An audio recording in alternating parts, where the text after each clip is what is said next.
everybody. How's everybody doing? I hope everybody had a great weekend. Hope everybody's week is going great for them. You guys, it is Kitchen Talk time with Granna. This is the last week of June, so these weeks are flying by, these months are flying by. So we're getting ready to jump off into July. And I know everybody's probably going to have some big plans for the 4th and, getting a chance because, after being locked in for the last 2 years, year and a half, everybody's, is getting out more and doing some things. So I hope you guys, whatever plans you got going on for the 4th, I hope everybody have a safe and good 4th of July. I haven't really decided yet if I'm going to come to you guys the week of the 4th, because, the 4th actually, it falls on Monday this week, I think. Yes, on Monday this week. So I'm not sure if I'm going to try to get some videos together or not, but I'll let you guys know by the end of this week, okay? But let's see, what did I do over the past weekend? I didn't really do anything over the past weekend. Last week, I had a couple of doctor's appointments, because you guys know I'm always at the doctor. And, just listen to my doctors. And, for the last couple of visits that I've gone, and this is like my lupus doctor, my heart doctor, they, been really telling me, my weight is like really out of control. It's just like all over the place. And I know I'm always talking about trying to eat right and self-care and taking care of myself and this and that. But I guess I've been slipping more than I've been doing the right thing. Because I knew I had probably put on a little extra pound this last year and a half and stuff, 2 years. But they was comparing what I weighed pre-COVID to where I'm at now. So what I weighed, I guess, back in 2019, at the beginning of 2019, to where I'm at in 2022. And I was like, wow, okay. So anyway, we talked about that. And so I'm really trying to be more consistent with the workouts and doing what I got to do. I've been really getting into the gym, getting up every morning, like early, making it to the water aerobic classes. And then from there to the Zumba classes and trying to eat, because I don't eat breakfast. So I've really been trying to be consistent with eating breakfast every morning before I go, and then having lunch, like having some type of lunch and, dinner, just trying to be consistent.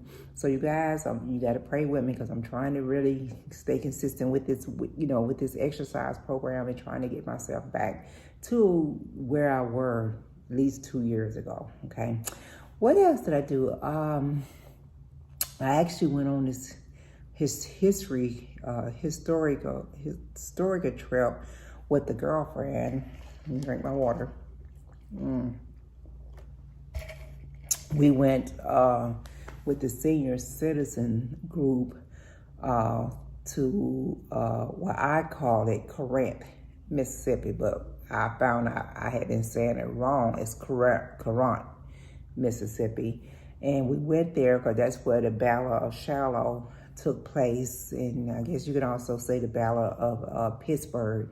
It took place in, down in Corinth, Mississippi, over into Tennessee, because they're right there on the line, the Tennessee River and stuff.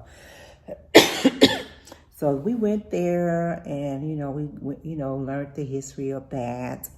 And they talked about the battle, and they talked about, he had a little short video that we watched at the center, at the museum center, where they talked about that. And then, of course, the battle only lasts like 3 days.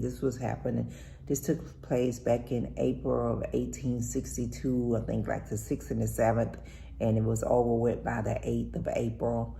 And all the, men that lost their life. It was like one of the bloodiest battle there was for any war. And they talked about that. I was more interested in seeing the history of that town when it came to, the slaves and, Black people. And they did touch on that and talk about that. When this back in 1862, this town was very small. It was only like 1,500, I think it said like 1,500 people that lived in this town. And out of that 1,500, probably half, about a little over 500 or so was slaves. And they took us to where the slaves lived at in Corinth, took us where they were. and they still in the process, and I don't know why it's taking this long for them to get that little part of the town as a historical place and show that all the stuff, the slaves, none of the slaves' houses are still there, or little houses.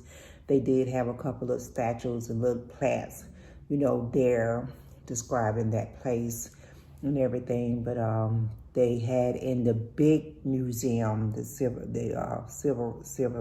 War Museum, the big one, they had several different areas that was, dedicated to the slaves and the history of it and all that. So that was very interesting, learning that and seeing. And then it was kind of crazy because when they was showing the little video of them about all of the history of the Civil War and everything, and when they talked about the part with the slaves in it, they were saying, once the slaves was freed and everything, and they built their school and they started getting educated, and a lot of their teachers came from up north down to educate them. They was saying how the white people in the community was shocked that the little black kids and the black people was absorbing the knowledge and learning so quickly. And because you got to remember, back then they thought we was unteachable. They thought, there was that we had no brains, that we was retarded, and we was, not capable of learning and being taught. We was not teachable to learn anything. That's how they branded us back then. We was just property to them, and we was laborers because we did 90% of the labor was done by the slaves and stuff. So they was just so shocked that these little black kids was learning so absorbing so quickly and learning so quickly and stuff. And then the older parents or the older black people, when they would do their work during the day, they also was being taught and taking lessons at nighttime because they wanted that knowledge so bad. So they would go and work 10 hours shifts and still, in the fields and doing, but at this time, they was getting paid for it. And working on the railroad, because a lot of them was working on that railroad there. But, once they would finish their work day, 10-hour shifts or whatever, they would go and the teacher would teach them at nighttime, learning to read and write and all this kind of stuff. But it was amazing when I was watching that video and they were saying, it's really amazing how the black kids are learning, soaking in this knowledge and learning so quickly, like they didn't have the ability to learn. But, like I say, you have to think about the time.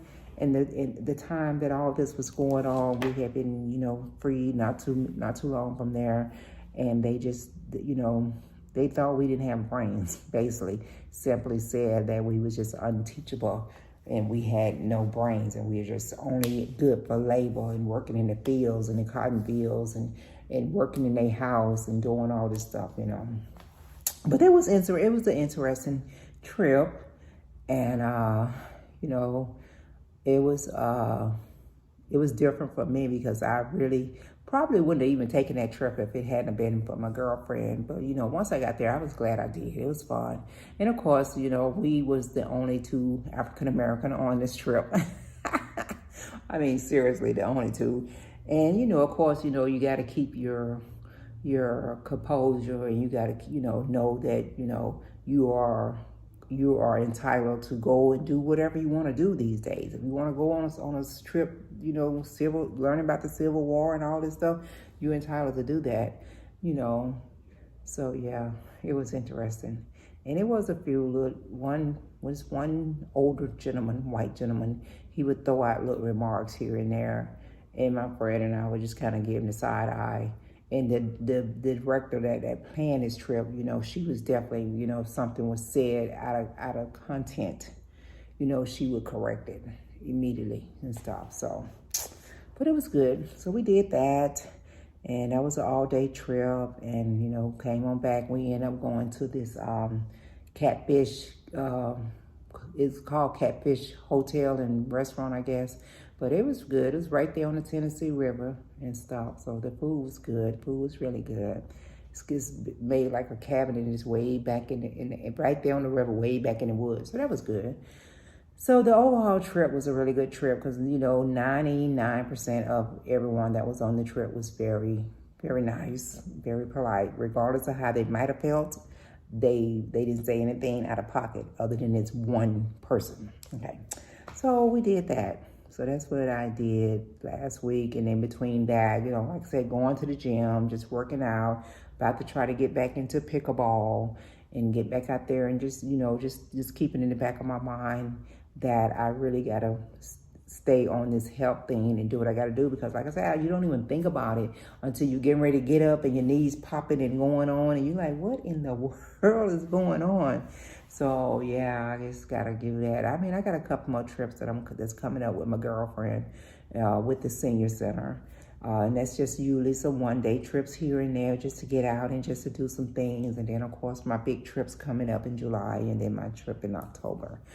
But that's it. That's what I got going on. That's about it. Just out and about. Like I say, I'm still dressed from coming from the gym and about to get in here and get really comfortable and hop in the shower and everything. But I'm just trying to get up and get the day started in a positive way, as positive as possible with this new thing that I'm trying to do with my health.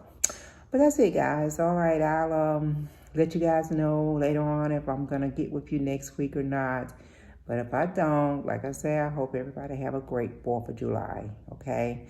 All right, about to get up out of here. I'm going to check you guys out next time. Don't forget to go back, show Granna some love, share my video, hit that subscribe button, and just have a great day. Be kind to everybody you come in contact with, okay?